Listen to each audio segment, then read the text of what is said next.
अगर आपके पास पाव भाजी लेफ्ट ओवर है तो डोंट वरी, आप इसके धपाटे बना सकते हैं।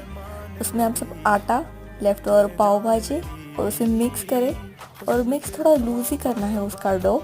और उसके बाद उसमें अनियंस मिक्स करें। अगर आप चाहते हो तो थोड़ा सॉल्ट, थोड़ा मसाला ऐड कर सकते हैं।